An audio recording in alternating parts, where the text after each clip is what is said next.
నమస్తే, నేను Vaishnavi. Welcome to master TV. ఇది సామాన్యుడి స్వేచ్ఛకు సంకేతం. ఇక డీటెయిల్స్ చూసుకున్నట్లయితే కొమరం భీం జిల్లా తిరిహాని మండలం జెండాగూడాల శ్రీ శ్రీ శ్రీ అయ్యక్ దేవస్థానంలో 3 రోజుల పాటు జాతర మహోత్సవం నిర్వహించనున్నట్లు ఆదివాసీ సంఘం చైర్మన్ ఆత్రం అనంతరావు తెలిపారు. ఈ సందర్భంగా వారు మాట్లాడుతూ ఆదివాసీల ఆరాధ్య దైవం అయ్యప్ప భీమన్న జాతరను అనాది కాలం నుంచి ఉన్నప్పటికీ గత 3 సంవత్సరాలుగా పెద్ద ఎత్తున నిర్వహిస్తున్నామని వారు తెలియజేశారు. తక్కువసారు అలాగే ఆర్గిల్ నాగేశ్వరరావు, మల్లికార్జున్ గారు, తిరియాని ఎంపీపీ అన్నమల్ల దిగదీసన్నకి ఇంకా మనవి చేసినాం. అనగా అందరు ఇంకా జాతరను పెద్ద ఘనకరంగా జరపాలని నేను కోరుకుంటూ మీ అందరికీ ఈ మీడియా మిత్ర వాళ్ళకి ఇంకా నేను ఒక మనవి చేస్తూ ఇక్కడితో. సో అక్కడ ఇప్పటి వరకు సింగరేణి కానీ ఇటు అధికారులు కానీ ఎలాంటి సౌకర్యాలు కల్పించారు, ఇంకా ఏ సౌకర్యాలు అక్కడ కావాల్సింది? ఇంకా మనకు చాలా నష్టపోయి ఉన్నాం కాబట్టి ఇంకా అది వెనుకబడి ఉన్న ప్రాంతం మన సీకటివి మన జాతర. దీన్ని ఇంకా భారీ మెజార్టీతో జరిపించాలని నాది. భారీ మెజార్టీతో ఇంకా వచ్చే సంవత్సరం దీన్ని ఎట్లా ఘనకరంగా చేయాలని నాది ఒక విజ్ఞప్తిగా. 8 తారీఖు రోజు నైట్ల దాని పూజ కార్యక్రమం ఉంటుంది. 29 తారీఖు రోజు దాని జాతర అనేది పబ్లిక్ మనం ఈ చుట్టూ ప్రాంతాల్లో ఉన్నవాళ్ళు. కాకపోతే దీని ఒక 3 సంవత్సరాల పాటు మేము ఇటు కొద్దిగా బయటకు ఈ జాతర చేయడం. జాతీయ బాలిక దినోత్సవం సందర్భంగా శ్రమ స్వచ్ఛంద సేవా సంస్థ ఆధ్వర్యంలో మాచర జెడ్పీ హైస్కూల్లో, కేదార్లంక ఎంపీపీ యూపీ స్కూల్లో బాలికలకు అవగాహన సదస్సును నిర్వహించారు. ఈ సందర్భంగా పాఠశాల ప్రధానోపాధ్యాయులు, శ్రమ కోఆర్డినేటర్ ఈశ్వరి బాలికలను ఉద్దేశించి మాట్లాడారు. బాలికలు అన్ని రంగాలలో ముందు అడుగు వేయాలంటే అది విద్యతోనే సాధ్యమవుతుందని వారు తెలియజేశారు.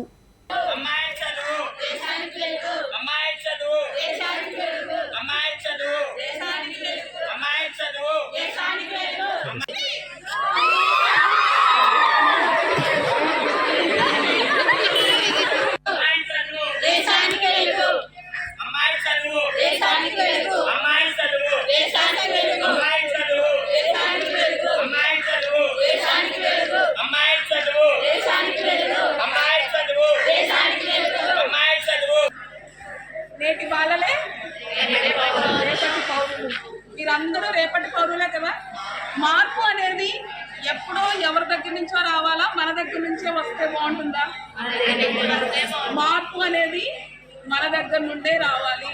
ఎవరో వస్తారు ఏదో చేస్తారని కాదు, మనకి మనం మారడానికి ఎందుకు ప్రయత్నం చేయలేకపోతున్నాం కదా. అమ్మాయిలు ఒకే రంగం కాదు. ఇప్పుడు మనకి చూసుకున్నట్లయితే పైలట్లుగా కూడా వెళ్ళారు, అంటే విమానాలు నడిపేటువంటి స్థాయికి వెళ్ళారు, అంతరిక్షంలోకి వెళ్ళారు. తెలుసు కదా. మాట ఇచ్చాడు అంటే చేసి చూపించే నాయకుడు సీఎం జగన్మోహన్ ఒక్కరే అని రాష్ట్ర రవాణా శాఖ మంత్రి పినిపే విశ్వరూప్ అన్నారు. అంబేద్కర్ కోనసీమ జిల్లా అమలాపురం పట్టణంలో వైఎస్ఆర్ ఆసరా 4వ విడత కార్యక్రమంలో ఆయన పాల్గొని మాట్లాడారు. వైఎస్ఆర్ ఆసరా పథకం కింద అర్హత పొందిన 642 స్వయం సహాయక సంఘాలకు 20.80 కోట్ల రూపాయలు మంజూరు చేసిన ఘనత జగన్మోహన్ రెడ్డిదే అని తెలియజేశారు. ఆయన సంక్షేమ పథకాల్లో ప్రతి ఒక్కరం కూడా అనేక రకాలైనటువంటి పథకాలను అందుకోవడం. 25,000 కోట్లు. 25,000 కోట్లు అంటే పోయాడు కదా, నీకు వితంతు పెన్షన్ అప్లై చేస్తానని చెప్పి మీ చేత అప్లై చేయించి సంతకం పెట్టి వాళ్ళే తీసుకెళ్లి అప్లై చేయించి మీకు పెన్షన్ ఇస్తున్నారు. అంతేకాదు పెన్షన్ కానీ ప్రభుత్వ పథకాలన్నీ ఏ మహిళ ఏ పథకానికి అర్హురాలో వాళ్ళు గమనించి ఆ పథకానికి మిమ్మల్ని అప్లై చేయించి మీకు తెలియపరిచి ఆ పథకాలన్నీ కూడా మీ ఇంటికి ఇస్తున్నారు. అటువంటి వాలంటీర్ వ్యవస్థ ద్వారా దాదాపు 2,50,000 మంది మహిళలు మన పిల్లలు వాలంటీర్లుగా పనిచేస్తున్నారు. ఇటువంటి వ్యవస్థ చూస్తున్న జగన్మోహన్ రెడ్డి గారు ఇవాళ పక్క రాష్ట్రంలో ముఖ్యమంత్రి రేవంత్ రెడ్డి గారు అన్నారు, మేము కూడా జగన్మోహన్ రెడ్డి గారు లాగా వాలంటీర్ వ్యవస్థ తీసుకొస్తాం. ఎస్సీ వర్గీకరణకు కాంగ్రెస్ పార్టీ జాతీయ అధ్యక్షుడు ఖర్గే వస్తుందని మద్దతు ప్రకటిస్తూ ప్రధాని మంత్రికి లేఖ రాయాలని ఎంఆర్పీఎస్ జాతీయ అధ్యక్షులు మందకృష్ణ మాదిగ డిమాండ్ చేశారు. సోమాజిగూడ ప్రెస్ క్లబ్లో ఏర్పాటు చేసిన సమావేశంలో ఆయన మాట్లాడుతూ చట్టసభల్లో మాదిగలకు ప్రాతినిధ్యం తగ్గేలా కాంగ్రెస్ కుట్ర చేస్తోందని విమర్శించారు. ఎమ్మెల్సీ ఎన్నికల్లో మాదిగలకు అన్యాయం జరిగిందని వారు ఆరోపించారు. నిర్వహించిన సమగ్ర సర్వే ప్రకారం ఎస్సీ ఎస్టీ బీసీ మైనార్టీల జనాభా 93%. అంతేకాదు ఈ లెక్క పెట్టుకున్నా మీరు గమనించండి, కాంగ్రెస్ మేనిఫెస్టో ఒప్పుకున్నది ఎస్సీలు 12% అని, ఎస్సీలు 18% అని, 30% అయింది. 51% పైగా బీసీలు ఉన్నారని మీరు ఒప్పుకున్నారు, 81% అయింది. 12% మైనార్టీలని మీరు ఒప్పుకుంటున్నారు, 93% అయింది. మరి ఎస్సీ ఎస్టీ బీసీ మైనార్టీల జనాభా 93% ఉన్నప్పుడు వాళ్ళు 93% రిజర్వేషన్ అమలు చేస్తలేవు. కానీ 7% తెలంగాణలో అగ్రకులాలు ఉంటే అందులో కూడా వాళ్ళ పేదరికం బట్టి చూసుకుంటే ఆ 7%లో వాళ్ళ పేదరికం బట్టి లెక్కలు తీసుకుంటే 2% 3% వాళ్ళకి రిజర్వేషన్ ఇవ్వాలి. కేంద్ర ప్రభుత్వం ఈడబ్ల్యూఎస్ రిజర్వేషన్లను 10% అక్కడ తీసుకొచ్చిందంటే అన్ని రాష్ట్రాలు 10% మక్కి అమలు చేయమని కాదు. మీ రాష్ట్రంలో ఉండబడే జనాభాను దృష్టి పెట్టుకొని రిజర్వేషన్లు అమలు చేసుకోమని చెప్పి అందులో ఉన్నది. అట్లాంటప్పుడు ఎస్సీల జనాభాకు అనుగుణంగా, ఎస్టీ బీసీల జనాభాకు అనుగుణంగా రిజర్వేషన్లు పెరగనప్పుడు అసలు జనాభా కంటే మించి రిజర్వేషన్ ఇస్తారు. ఈడబ్ల్యూఎస్ రిజర్వేషన్లు ₹1,00,00,000 ఖర్చు అవుతుంది. ఇప్పుడు 2,000 పెన్షన్లు 4,000 చేస్తామన్నారు, వృద్ధుల వితంతులై 3,000 పెన్షన్లు 6,000 చేస్తామన్నారు వికలాంగులకి. పెంచక ముందే ₹900 కోట్ల ఖర్చు వస్తుంది. పెంచడం వల్ల ₹1,800 కోట్ల నెల నెల ఖర్చు వస్తుంది. ఇప్పుడు డిసెంబర్లో ఇవ్వకపోతే వాళ్ళకి ఇవ్వాల్సిన ₹900 కోట్ల గవర్నమెంట్ వాళ్ళకి తీసుకున్నట్టే కదా, వాళ్ళ నోటి కార్డు కూడా. ఇప్పుడు జనవరిలో పెరిగిన దానికి అనుగుణంగా ఇవ్వకపోతే ఈ ₹900 కోట్ల వాళ్ళకి ఇచ్చేది మీరు పక్క పెట్టుకున్నట్టే కదా. అంటే ఎవరి సొమ్ము మీరు తీసుకుంటున్నారు? డిసెంబర్ 7కే వర్తింపజేసిన కొన్ని నిర్ణయాలు అని చెప్పి గొప్పలు చెప్పుకుంటున్నారు కదా, మరి డిసెంబర్ నెలకు వర్తింపజేయరా పెన్షన్లు? ముందు లెక్కలు ఉన్నాయైతే ఉన్నాయి కదా. కొత్త పెన్షన్ ఇచ్చే కాడ కొత్త పెన్షన్ ఇచ్చేటప్పుడు మొదలు పెట్టండి. ఉన్న పెన్షన్లకి ఇచ్చేటప్పుడు డిసెంబర్లోకి ఇచ్చే పెన్షన్లు డిసెంబర్లో పెరిగిన దానికి అనుగుణంగా ఇవ్వాలి, జనవరిలో కూడా పెరిగిన దానికి అనుగుణంగా ఇవ్వాలి. ఇవ్వలేదు కాబట్టి డిసెంబర్ నెల ₹900 కోట్ల, జనవరిలో ₹900 కోట్ల, ₹1,800 కోట్ల ఖచ్చితంగా వాళ్ళకి ఇవ్వాల్సిందే. డిసెంబర్ నుంచే వర్తింపజేసే విధంగా నిర్ణయాలు తీసుకోవాలని చెప్పి మేము కోరుతున్నాం. ఇది అసంబద్ధమైన డిమాండ్ కాదు, మీరు అమలు చేస్తున్న డిమాండ్ డిసెంబర్ నుంచే వర్తింపజేయాలని మేము కోరుతున్నాం. నాకు అర్థం కాదు, ఒక విషయం చెప్తున్నా. సీనియర్ పోలీస్ ఆఫీసర్లో రిటైర్ అయిన వాళ్ళలో ఎవరి నుండి తీసుకోవద్దు, రిటైర్ అయిన వాళ్ళని తొలగించాలని చెప్పి రేవంత్ రెడ్డి గారు గతంలో ప్రభుత్వం మీద ఎన్నో విమర్శలు పెట్టాడు. మరి ఇప్పుడు రిటైర్ అయిన వాళ్ళని ఎందుకు ప్రొఫెసర్లు లేరా? గత ప్రభుత్వంలో మా సోదరుడు ప్రొఫెసర్ గంటా చక్రపాణి జాతీయ స్థాయిలో కేంద్ర ప్రభుత్వం అన్ని ప్రభుత్వాలు గౌరవించే విధంగా ఆయన అవార్డు తీసుకోగలిగాడు. మా సోదరుడు చక్రపాణి ప్రొఫెసర్ స్థాయి నుంచి. అంటే ప్రొఫెసర్లు లేరా? మా కాంట్రాక్టర్స్కు వచ్చే 12 కోట్లు వెంటనే విడుదల చేయాలని greater Hyderabad municipal corporation contractor association అధ్యక్షులు రామకృష్ణారెడ్డి డిమాండ్ చేశారు.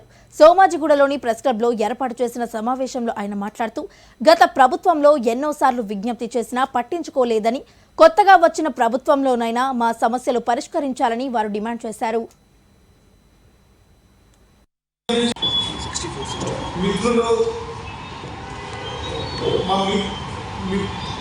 ఇక్కడికి వచ్చిన ఉద్దేశం ముఖ్యంగా గత 2 సంవత్సరాల నుంచి మాకు పేమెంట్స్ సక్రమంలో వస్తలేవు. మాకు పేమెంట్స్ ఫిబ్రవరి వరకు వచ్చింది, 2023 ఫిబ్రవరి వరకు వచ్చింది. 1 ఇయర్ నుంచి మాకు పేమెంట్స్ దాదాపుగా 1,200 కోట్ల రూపాయలు పెండింగ్లో ఉన్నాయి. మేమంతా చిన్న 20 లక్షలు 30 లక్షలు చేసే కాంట్రాక్టర్లను. మా బిల్స్ దాదాపు 1,200 కోట్లు, 3,000 నుంచి 4,000 మంది కాంట్రాక్టర్ల డబ్బులు. అవి మా మీద 2.5 లక్షల నుంచి 3 లక్షల మంది డిపెండెంట్స్ ఉన్నారు. వివిధ రకాలుగా ట్రాక్టర్ పేమెంట్లు, జేసీబీ పేమెంట్లు, ఎత్తువర్ పేమెంట్లు, రోలర్ పేమెంట్లు, వాటర్ ట్యాంకర్ పేమెంట్లు, సీసీ రోడ్ల పేమెంట్లు, సిమెంట్ రకరకాలుగా మేము లేబర్ పేమెంట్స్ చాలా మందికి ఇచ్చేది ఉంటుంది. చాలా మంది చిన్న వ్యక్తులు మా దగ్గర పనిచేస్తుంటారు. వాళ్ళందరూ పేమెంట్స్ ఇవ్వలేక గత సంవత్సరం నుంచి చాలా బాధపడుతున్నాం మేము. సీఎం గారి దృష్టికి, గతంలో ప్రిన్సిపల్ సెక్రటరీ గారి దృష్టికి, గతంలో ఉన్న గవర్నమెంట్ దృష్టికి తీసుకోవడం జరిగింది, ధర్నా చేయడం జరిగింది. మా కాంట్రాక్టర్లు దాదాపుగా ఒక 4 కాంట్రాక్టర్లు, ఒక 2 కాంట్రాక్టర్లు సూసైడ్ చేస్తున్నారు, 2 కాంట్రాక్టర్ హార్ట్ అటాక్ చనిపోవడం జరిగింది. బిల్లులు రాక కాంట్రాక్టర్ చనిపోతున్నా దయచేసి పాత గవర్నమెంట్ అయితే పట్టించుకోలేదు.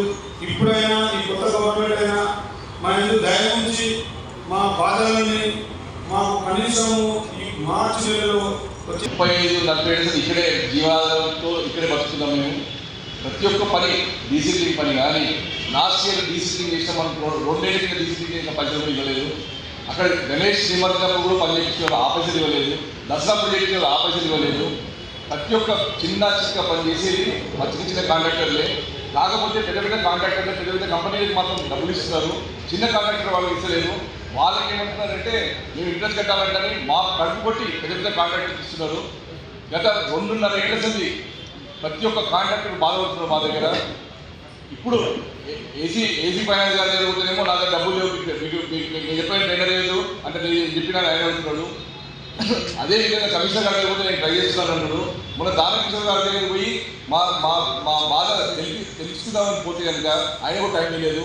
మేము సీఎం గారిని కూడా టైం అడిగాము, డిప్యూటీ సీఎం గారికి కూడా టైం అడిగాము. ఇక్కడ ప్రతి ఒక్క పని చేసేది ఈ చిన్న కాంట్రాక్టర్లే. కాకపోతే మీరు డబ్బులు ఇస్తున్నారు పెద్ద కాంట్రాక్టర్కి, మా చిన్న కాంట్రాక్టర్కి పేమెంట్ ఇస్తలేదు. మేము మెయింటెనెన్స్ కాంట్రాక్టర్ ఇవాళ చిన్న రోడ్డు మీద ఒక చిన్న పాటలు పడ్డారని మా లాంటి కాంట్రాక్టర్ దాన్ని సాల్వ్ చేయాలా? మీరు ఒకవేళ డబ్బులు లేకపోతే కనుక టెండర్ ఎందుకు పిలిచారు? ఈ యొక్క భద్రాద్రి కొత్తగూడెం జిల్లా అల్లిపల్లి గ్రామంలో ఆంధ్ర పామాయిల్ రైతులు వ్యవసాయ శాఖ మంత్రి తుమ్మల నాగేశ్వరరావును కలిశారు.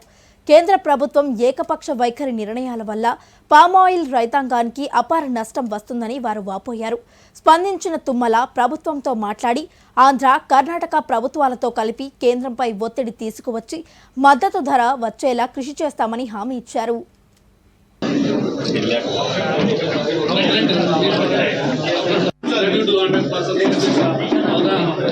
బట్ మా సమయం అయితే కొంచెం చిన్న ఈ మధ్య ఇబ్బంది పడి మాకు 2022 మాది మీరు పోయారు సార్. మీరు పోయారు అసలు మీరు మొదటి నుంచి విడిపోయిన కానీ కింద సంవత్సరం 19.32 ఉంది, 19.22 ఉంది. మాది మీరు యావరేజ్ మీరు ఇస్తున్నారు సార్ 3 ఏళ్ళ నుంచి. దాన్ని బట్టి మాకు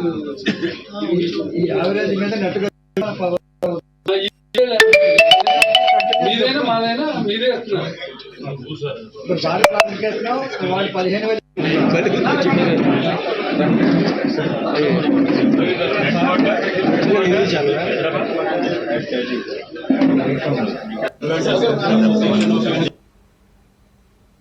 రాను రాను వ్యవసాయం సులభతరం అవుతోంది. నేటి యువ రైతులు సైతం వ్యవసాయ సాగులో సాంకేతిక పరిజ్ఞానాన్ని మొదలుపెట్టారు.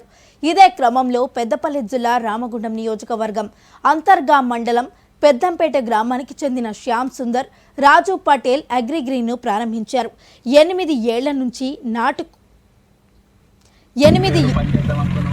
గ్రామాల్లోనే ఉండి గ్రామాభివృద్ధి గురించి ఆలోచించే వాళ్ళు చాలా తక్కువ మంది ఉన్నారు ఈ మధ్యన. సో ప్రత్యేకంగా నా కంగ్రాచులేషన్స్ అండి. చాలా అద్భుతమైన మీరు యూనిట్ చేస్తారు, చాలా అద్భుతంగా మీరు సక్సెస్ అవ్వాలని కోరుతున్నాను. మీకు మేము అందించగలిగిన సహకారం అంతా మా ఏఓ గారు, నేను, మా ఎక్స్టెన్షన్ అధికారులు అందరూ కూడా మీకు కలిసి పనిచేస్తారు. రైతులు మీకు కాంటాక్ట్ పెంచడానికి, టెక్నాలజీ పైన కాన్ఫిడెన్స్ పెంచడానికి ఖచ్చితంగా మేము వింటున్నాము. మీ సక్సెస్ అయితేనే మాకు చాలా సంతోషం ఉంటుంది. ఓకే.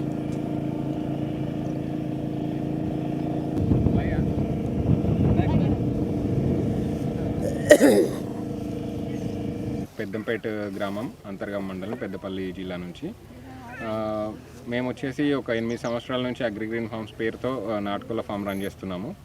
సో దాంట్లో బిజినెస్లో విస్తరణలో భాగంగా శ్యామ్టెక్ కార్పొరేషన్ అనే కంపెనీని స్థాపించడం జరిగింది. ఆ కంపెనీ నుంచి వ్యవసాయ రంగంలో ఆధునిక యంత్రాలను మేము తీసుకురావడం జరిగింది. దాంట్లో భాగంగా మన మందులు పిచికారీ చేసే డ్రోన్ తీసుకొచ్చాము. ఈ డ్రోన్ ప్రత్యేకత ఏంటంటే మనము ఒక 5 నిమిషాలలో ఒక ఎకరం మొత్తము వరి పంటలో కానీ, పత్తిలో కానీ, మొక్కజొన్నలో కానీ మనము మొత్తం మందు పిచికారీ చేయడం జరుగుతుంది. సో నార్మల్గా అయితే రైతులు 100 నుంచి 200 లీటర్లు నీళ్ళు వాడతారు ఒక ఎకరంకి. దీంట్లో వచ్చేసి మనం ఒక 10 లీటర్ల వరకే నీళ్ళు వాడచ్చు. ఓన్లీ లిక్విడ్ ఫర్టిలైజర్సే కాకుండా సాలిడ్ ఫర్టిలైజర్స్, సీడ్స్ అవన్నీ మనము వేయడానికి జరుగుతుంది. ఈ డ్రోన్ కెపాసిటీ వచ్చి ఒక గంటలో 1 టన్ను వరకు ఎరువును జల్లగలిగే కెపాసిటీ ఉంది దీనికి. అంతేకాకుండా మనము వెదజల్లే పద్ధతిలో వరికి సంబంధించిన విత్తనాలు కానీ, ఇంకా జొన్నలు కానీ, మక్కలు కానీ మనము ఈ డ్రోన్తో వేయడం జరుగుతుంది. సో మేము ఇది ఎంటైర్ పెద్దపల్లి డిస్టిక్లో మేము విస్తరిస్తున్నాము. మమ్మల్ని ఎవరైనా రైతులు కాంటాక్ట్ అవ్వచ్చు.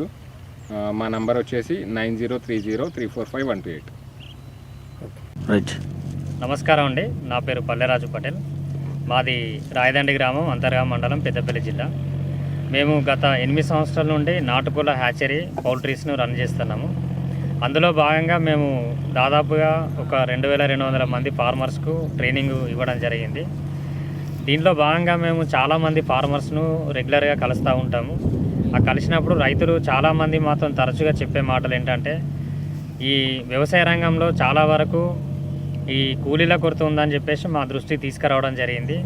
సో మాకు అప్పుడు అనిపించింది, అరే మేము ఇంకా ఏమైనా రైతులకు సేవలు అందించవచ్చా అగ్రిగ్రీన్ ఫార్మ్స్ ద్వారా అనిపించినప్పుడు ఈ యాంత్రీకరణ వైపు మా చూపులు వెళ్ళినాయి. సో అందులో భాగంగా ఏంటంటే, మనకు రైతులకు బ్రాడ్కాస్టింగ్ విధానంలో మరియు ఈ మందులు స్ప్రే చేయడానికైనా, గుళికల ఎరువులు స్ప్రే చేయడానికైనా రైతుల కొరత అనేది తీవ్రంగా వేధిస్తున్నది. సో దీన్ని మనం ఎలా యంత్రీకరణ చేయాలనే ఉద్దేశంతో మా అగ్రిగ్రీన్ ఫార్మ్స్ తరఫున మనకు ఈ శ్యామ్టెక్ కార్పొరేషన్తో కొలాబరేషన్ అయ్యి మేము ఒక డ్రోన్ తీసుకురావడం జరిగింది. ఈ డ్రోన్ యొక్క ప్రత్యేకత ఏంటంటే, ఉమ్మడి తెలుగు రాష్ట్రాలలో ఇంత సైజు ఉన్న డ్రోన్, అంటే ఇంత హెవీ సైజ్ డ్రోన్ మనది దాదాపుగా 20 లీటర్ల లిక్విడ్ ఫార్మేషన్ మోసుకు వెళ్ళగలుగుతుంది. దాంతోపాటు ఒక 25 కేజీల యూరియా, అంటే గుళికల రూపంలో ఉన్న యూరియాను కూడా మోసుకెళ్ళగలిగే కెపాసిటీ ఉన్నది. సో ఇది 2021 ఫిబ్రవరి 12న ఎమ్మెల్యే పదవికి రాజీనామా చేస్తే ఈరోజు ఓటమి భయంతో తన రాజీనామాను ఆమోదించారని మాజీ మంత్రి ఉత్తర నియోజకవర్గం ఎమ్మెల్యే గంటా శ్రీనివాసరావు అన్నారు. విశాఖ టీడీపీ కార్యాలయంలో ఏర్పాటు చేసిన సమావేశంలో ఆయన మాట్లాడుతూ, నా రాజీనామా ఆమోదం విషయంలో ఒక కుట్ర కోణం దాగి ఉందని తెలియజేశారు. కేవలం మరికొన్ని రోజుల్లో జరగనున్న రాజ్యసభ ఎన్నికల్లో ఓడిపోతారనే భయంతోనే నా రాజీనామాను స్వార్థ బుద్ధితో ఆమోదించారని వారు విమర్శించారు.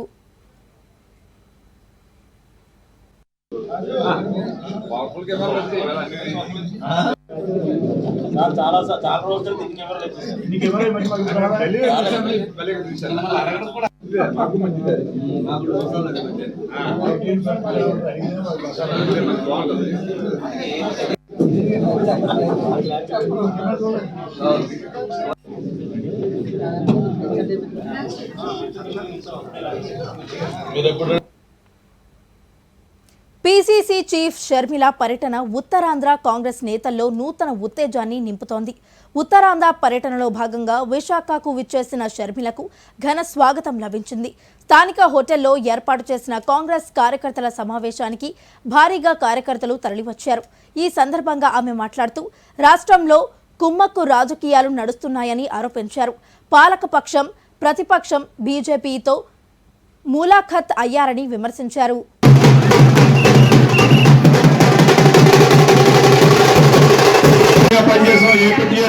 ఉన్నటువంటి ప్రసాద్ రెడ్డి గారు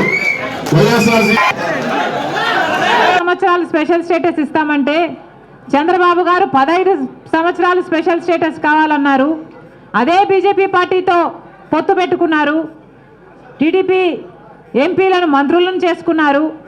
తీరా చూస్తే స్పెషల్ స్టేటస్ కోసం కొట్లాడారా చంద్రబాబు గారు అని చూస్తే ఒక్కసారి కూడా బీజేపీని నిలదీసింది లేదు. ఒక్కసారైనా నిజమైన ఉద్యమం చేసింది లేదు. ఆఖరికి ఎవరైనా స్పెషల్ స్టేటస్ కోసం పోరాటం చేస్తే వాళ్ళని జైల్లో పెట్టారు, వాళ్ళ మీద కేసులు పెట్టాడు చంద్రబాబు గారు. అలా చంద్రబాబు గారు 5 సంవత్సరాలు బీజేపీతో పొత్తు పెట్టుకుంటే, ఇక కాంగ్రెస్ పార్టీ, ఇప్పుడు వైసీపీ పార్టీ, అధికారంలో ఉన్న వైసీపీ పార్టీ కంటికి కనిపించని పొత్తులు పెట్టుకుంది బీజేపీ పార్టీతో. కనీసం ఆయనన్నా చంద్రబాబు గారైనా ప్రజల ముందుకొచ్చి అందరికీ కనిపించేలా ట్రాన్స్పరెంట్గా పొత్తు పెట్టుకుంటే, వైసీపీ మాత్రం బీజేపీకి అసలు ఎవరికి కనిపించకుండానే తెర వెనకాలనే పొత్తులు పెట్టుకొని ఆంధ్ర రాష్ట్ర ప్రజలను మోసం చేసిందన్న మాట అవాస్తవం కాదు. ప్రతిపక్ష నాయకుడిగా జగనన్న గారు ఎన్నిసార్లు ప్రతిరోజు ప్రత్యేక హోదా గురించి మాట్లాడారు. ప్రతిపక్ష నాయకునిగా చంద్రబాబు గారు ముఖ్యమంత్రిగా ఉండగా, చంద్రబాబు గారు బీజేపీతో పొత్తు పెట్టుకున్నాక ప్రతిపక్ష నాయకుడిగా జగనన్న గారు ఎన్నో నిరాహార దీక్షలు చేశాడు స్పెషల్ స్టేటస్ కోసం. ఆ రోజు జగనన్న గారు అన్న మాట, మూకుమ్మడిగా అందరు ఎంపీలు రాజీనామా చేద్దాం, అప్పుడు బీజేపీ పార్టీ ఎలా స్పెషల్ స్టేటస్ ఇవ్వదో చూద్దాం అన్నారు. ఆ తర్వాత ఎన్నికలు వస్తే స్పెషల్ స్టేటసే నినాదంగా తీసుకొని జగనన్న గారు మొత్తం ఎంపీలను నాకు ఇవ్వండి, నా ఎంపీలను గెలిపించండి, నా ప్రభుత్వాన్ని తీసుకురండి, కేంద్రంలో స్పెషల్ స్టేటస్ ఎలా రాదో చూద్దాము, కేంద్రం మెడలు వంచైనా సరే స్పెషల్ స్టేటస్ తీసుకొస్తామన్న మాట అవాస్తవమా? తీరా అధికారం లేకొచ్చినాక ఒక్కటంటే ఒక్కటైనా నిజమైన ఉద్యమం చేశాడా జగనన్న గారు? ఒక్కసారంటే ఒక్కసారైనా బీజేపీని నిలదీయడం కాదు కదా, కనీసం మాట వరుసకైనా స్పెషల్ స్టేటస్ ఏదండి అని ఒక్కసారైనా అడిగిన పాపాన పోలేదు. అసలు స్పెషల్ స్టేటస్ మనకు లేదు కదా, ఇప్పుడు స్పెషల్ ప్యాకేజీ కూడా లేదు. ఏమొచ్చింది విశాఖపట్నంకి? విశాఖపట్నం స్పెషల్ రైల్వే జోన్ చేస్తామన్నారు, ఇచ్చారా? ఉత్తరాంధ్రకు స్పెషల్ ప్యాకేజ్ అన్నారు, ఇచ్చారా? శుభ్రంగా ఉన్న ఉక్కు ఫ్యాక్టరీ, వైజాగ్ స్టీల్ ఫ్యాక్టరీ, అసలు వైజాగ్కే తలమానికం, అలాంటి దాన్ని తీసుకెళ్ళి ఇప్పుడు సర్వనాశనం చేస్తున్నారు. ఇక్కడే ఉంది గన్నవరం పోర్టు. రాజశేఖర రెడ్డి గారు ఉన్నప్పుడు గన్నవరం పోర్టు ప్రభుత్వానికి కూడా ఒక స్టేక్ ఉండాలి అని చెప్పి రాజశేఖర రెడ్డి గారి ఆలోచన చేస్తే 30 ఏళ్ల తర్వాత మళ్ళీ గన్నవరం పోర్టు ప్రభుత్వం చేతుల్లోకి రావాలి అని రాజశేఖర రెడ్డి గారి దాన్ని అలా డిజైన్ చేస్తే ఇప్పటికే 15 సంవత్సరాలు అయిపోయింది. రాజశేఖర రెడ్డి గారు ఉంటుంటే ఆయన ప్లానే కనుక అమలై ఉంటే ఇంకొక 15. సామాజికంగా వెనుకబడిన వర్గాల అభివృద్ధికై కారిపూరి ఠాకూర్ పనిచేశారని బీజేపీ నేత లక్ష్మణ్ అన్నారు. బీజేపీ ఆఫీసులో ఠాకూర్ శత జయంతి వేడుకలను ఘనంగా నిర్వహించారు. మోదీ అధికారంలోకి వచ్చాక ఓబీసీ సామాజిక వర్గాల అభివృద్ధి కోసం పనిచేస్తున్నారని వారు తెలియజేశారు. కర్పూరి ఠాకూర్ జయంతి సందర్భంగా ఈరోజు భారతీయ జనతా పార్టీ కార్యాలయంలో అఖిల భారత ఓబీసీ మోర్చా అధ్యక్షులు, రాజ్యసభ సభ్యులు అన్న లక్ష్మణన్న గారు నివాళులర్పించిన తర్వాత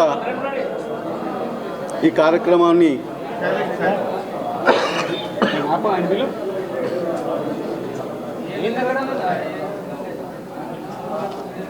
బీహార్ రాజకీయాలలో ముఖ్యమంత్రిగా, కాంగ్రెసేతర ముఖ్యమంత్రిగా పనిచేసిన కర్పూరి ఠాకూర్ గారు జయంతి సందర్భంగా వాళ్ళకి నివాళులర్పించాము ఈరోజు. ఇప్పుడు అన్న డాక్టర్ లక్ష్మణ గారు మాట్లాడతారు.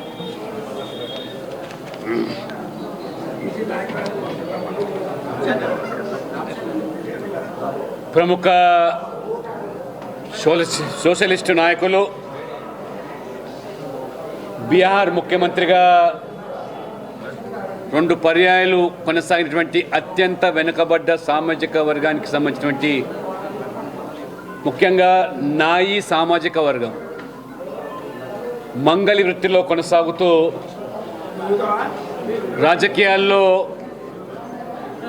ఒక గొప్ప మార్పు బీహార్లో తీసుకొచ్చి అత్యంత వెనుకబడ్డ వర్గాలకు రాజ్యాధికారం ద్వారానే తమ హక్కులు కల్పించబడతాయని చెప్పి, దానికి ప్రధానంగా విద్యనే సముపార్జించుకోవడము లక్ష్యంగా వారు అనేక మంది అణచివేత గురైనటువంటి వర్గాలకు వారు ఒక నాయకుడిగా, గొంతుకగా మారి బీహార్లోని సమస్తిపూర్ జిల్లాలోని పితౌండ్రిజీ కర్పూరి యొక్క గ్రామం అది. 24 జనవరి 1924లో జన్మించినటువంటి ఈ యొక్క కర్పూరి ఠాకూర్ గారు ఈ సామాజిక అణిచివేత వివక్షలకు గురైనటువంటి వర్గాలకు వారు అండగా నిలబడి, వారు రామ్మోహన్ లోహియా యొక్క సిద్ధాంతాలకు ఆకర్షితులై ఒక సోషలిస్టు నాయకుడిగా ఎదిగి ఏ రకంగా ఆ యొక్క ఆధిపత్య వర్గాల యొక్క అణిచివేయబడ్డటువంటి అందరినీ కూడా సమీకరించి ఒక గొప్ప మార్పు బీహార్లో తీసుకొచ్చినటువంటి గనుడు మరి కర్పూరి ఠాకూర్ గారు. కర్పూరి ఠాకూర్ గారు ప్రజల మధ్యలో ఉండే వ్యక్తి, ప్రజల కోసం పరితపించిన వ్యక్తి కాబట్టి అన్నిత్యం ప్రజలతో వారు గడిపిన వ్యక్తిగా వారికి జననాయక్ అనేటువంటి బిరుదు ప్రజల చేత. చైనా ఆక్రమించిన టిబెట్ భూభాగం విషయంలో మద్దతు ఇవ్వాలని AICC in-charge Deepa Das Munshi, working president Mahesh Kumar గౌడ్లను టిబెట్ చెందిన పలువురు ఎంపీలు కలిశారు. చైనా ఆక్రమిత ప్రాంతంలో తమకు ఎటువంటి హక్కులు లేకుండా పోతున్నాయని వారు ఆవేదన వ్యక్తం చేశారు. బాధితులకు అండగా ఉంటామని కాంగ్రెస్ నేతలు భరోసా ఇచ్చారు.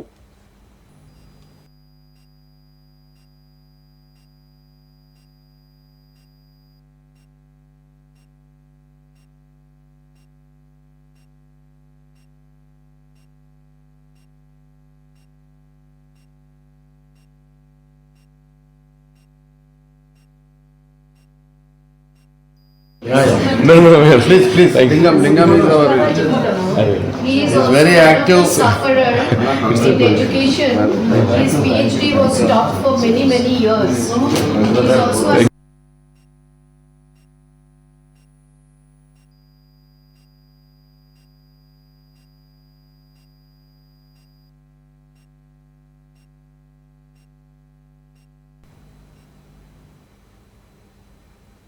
ఇక ఇవి ఈ బులెటిన్ అప్డేట్స్. మరిన్ని అప్డేట్స్ తో మళ్ళీ కలుద్దాం. Until then keep watching Master Key TV. ఇది సామాన్యుడి స్వేచ్ఛకు సంకేతం.